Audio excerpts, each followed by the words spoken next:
ಸರ್ಕಾರ ಆಡಳಿತಕ್ಕೆ ಬಂದು ಇದೀಗೆ 2 ವರ್ಷ. ಇದರ ಅಂಗವಾಗಿ ಹೊಸಪೇಟೆಯಲ್ಲಿ ಸಾಧನಾ ಸಮಾವೇಶ ಆಯೋಜಿಸಲಾಗಿದೆ. ಪುನೀತ್ ರಾಜ್ಕುಮಾರ್ ಜಿಲ್ಲಾ ಕ್ರೀಡಾಂಗಣದಲ್ಲಿ ಸಕಲ ಸಿದ್ಧತೆ ಕೂಡ ಮಾಡಲಾಗಿದೆ. ಈಗಾಗಲೇ ಸಮಾವೇಶದ ಸಿದ್ಧತೆಗಳನ್ನು ಡಿಕೆ ಶಿವಕುಮಾರ್ ಪರಿಶೀಲನೆ ನಡೆಸಿದ್ದು ಬೈಕ್ ರ್ಯಾಲಿ ಮೂಲಕ ಡಿಸಿಎಂ ಚಾಲನೆ ನೀಡಲಿದ್ದಾರೆ.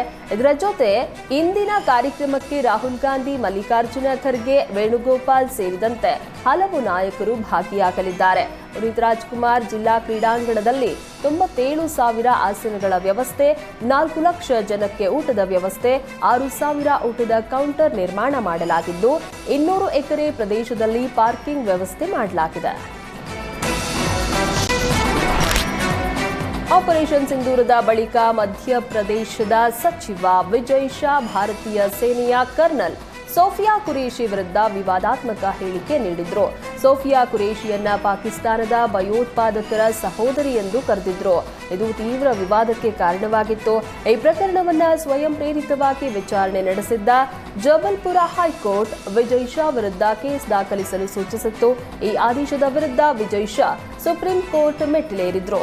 ಸುಪ್ರೀಂ ಕೋರ್ಟ್ ಕೂಡ ವಿಜಯ್ ಶಾ ಅವರನ್ನ ತರಾಟೆಗೆ ತೆಗೆದುಕೊಂಡಿದೆ. ನಿಮ್ಮ ಹೇಳಿಕೆಯಿಂದ ಇಡೀ ದೇಶವೇ ನಾಚಿಕೆ ಪಡುವಂತಾಗಿದೆ ಎಂದಿರುವ ಸುಪ್ರೀಂ ಕೋರ್ಟ್ ಸಚಿವರ ಕ್ಷಮೆಯಾಚನೆಯನ್ನ ಸ್ವೀಕರಿಸಲು ಸಿದ್ಧವಿಲ್ಲ.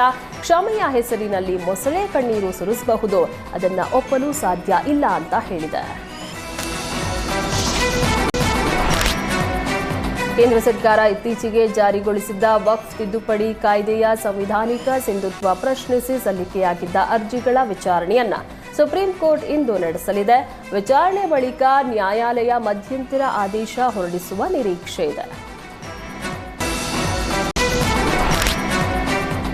ಹಿಂದೂ ಕಾರ್ಯಕರ್ತ ಸುಹಾಸ್ ಶೆಟ್ಟಿ ಹತ್ಯೆ ಪ್ರಕರಣದ ತನಿಖೆ ನಡೀತಾ ಇದೆ. ಬಂಧಿತ ಆರೋಪಿಗಳ ವಿಚಾರಣೆ ಅಂತ್ಯಗೊಂಡಿರುವ ಕಾರಣ ಕಾನೂನು ಪ್ರಕ್ರಿಯೆ ನಡೀತಾ ಇದೆ.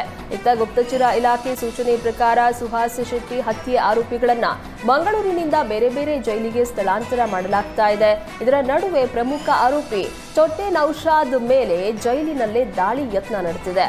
ಮಂಗಳೂರು ಕೇಂದ್ರ ಕಾರಾಗೃಹದಲ್ಲಿ ಹಲವಾರು ಕೈದಿಗಳಿಂದ ಚೊಟ್ಟೆ ನೌಶಾದ್ ಮೇಲೆ ದಾಳಿ ನಡೆದಿದೆ. ಸಿಕ್ಕ ವಸ್ತುಗಳಿಂದ ನೌಶಾದ್ ಮೇಲೆ ದಾಳಿಯಾಗಿದೆ. ಸುಹಾಸ್ ಶೆಟ್ಟಿ ಹತ್ಯೆಯ ಪ್ರಮುಖ ಆರೋಪಿ ನೌಶಾದ್ ಪೊಲೀಸ್ ಕಸ್ಟಡಿ ಅಂತ್ಯಗೊಂಡಿತ್ತು. ಹೀಗಾಗಿ ಕಾನೂನು ಪ್ರಕ್ರಿಯೆ ಮುಗಿಸಲು ಕೋರ್ಟ್ಗೆ ಹಾಜರುಪಡಿಸಲಾಗಿತ್ತು. ಗುಪ್ತಚರ ಸೂಚನೆ ಮೇರೆಗೆ ಮಂಗಳೂರಿನಿಂದ ಮೈಸೂರು ಜೈಲಿಗೆ ಇದ್ರು.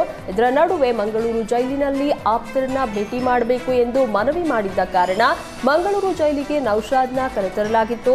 ಕಾದು ಕುಳಿತಿದ್ದ ಇತರೆ ಕೈದಿಗಳು ನೌಶಾದ್ ಮೇಲೆ ಕಲ್ಲು ಸೇರಿದಂತೆ ಸಿಕ್ಕ ವಸ್ತುಗಳನ್ನ ಎಸೆದಿದ್ದಾರೆ. ಆದರೆ ಪೊಲೀಸರು ಮಧ್ಯಪ್ರವೇಶದಿಂದ ಚೊಟ್ಟ ನೌಶಾದ್ ಪರಾರಿಯಾಗಿದ್ದಾನೆ. ನಿವೃತ್ತ ಹೈಕೋರ್ಟ್ ಜಡ್ಜ್ಗಳಿಗೆ ಪಿಂಚಣಿ ತಾರತಮ್ಯ ನಿವಾರಿಸಲು ಎಲ್ಲಾ ಜಡ್ಜ್ಗಳಿಗೆ ಪೂರ್ಣ ಪೆನ್ಷನ್ ನೀಡಬೇಕೆಂದು ಸುಪ್ರೀಂ ಕೋರ್ಟ್ ಆದೇಶಿಸಿದೆ. ಈ ಹಿನ್ನೆಲೆ ನಿವೃತ್ತ ಹೈಕೋರ್ಟ್ ಜಡ್ಜ್ಗಳಿಗೆ ವಾರ್ಷಿಕ 13,50,000 ಪಿಂಚಣಿ, ಸಿಜೆಗಳಿಗೆ 15 ಲಕ್ಷ ಪಿಂಚಣಿ ಸಿಗಲಿದೆ. ಎಷ್ಟೇ ವರ್ಷ ಕಾರ್ಯನಿರ್ವಹಿಸಿದ್ರೂ ಏಕರೂಪದ ಪಿಂಚಣಿ ನೀಡಬೇಕು ಅಂತ ಕೋರ್ಟ್ ಹೇಳಿದೆ.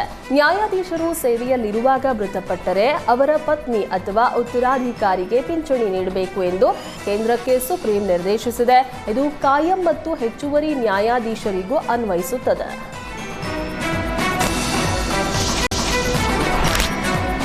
ಪಾಕಿಸ್ತಾನ ಪರವಾಗಿ ನಿಂತ ಟರ್ಕಿಗೆ ಭಾರತ ತಿರುಗೇಟನ್ನ ಕೊಟ್ಟಿತ್ತು. ಹಲವು ವಿಮಾನ ನಿಲ್ದಾಣಗಳಲ್ಲಿ ಟರ್ಕಿ ಮೂಲದ ಸೆಲೆಬಿ ಏರ್ಪೋರ್ಟ್ ಸರ್ವಿಸಸ್ ಅನ್ನ ರದ್ದುಗೊಳಿಸಿತ್ತು. ದಿಲ್ಲಿ, ಮುಂಬೈ ಮತ್ತು ಅಹಮದಾಬಾದ್ ವಿಮಾನ ನಿಲ್ದಾಣಗಳು ಸೆಲೆಬಿ ಜೊತೆಗಿನ ಒಪ್ಪಂದವನ್ನ ರದ್ದುಪಡಿಸಿದ್ವು.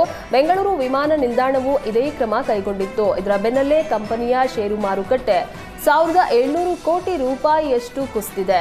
ಈ ನಡುವೆ ಅನುಮತಿ ರದ್ದು ವಿರುದ್ಧ ಕಂಪನಿ ದೆಹಲಿ ಹೈಕೋರ್ಟ್ ಮೆಟ್ಟಿಲೇರಿತ್ತು.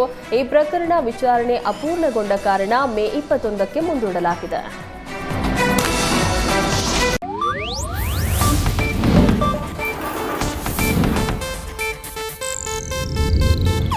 ಇದು ಏಷ್ಯಾನೆಟ್ ನ್ಯೂಸ್ ನೆಟ್ವರ್ಕ್ ಪ್ರಸ್ತುತಿ.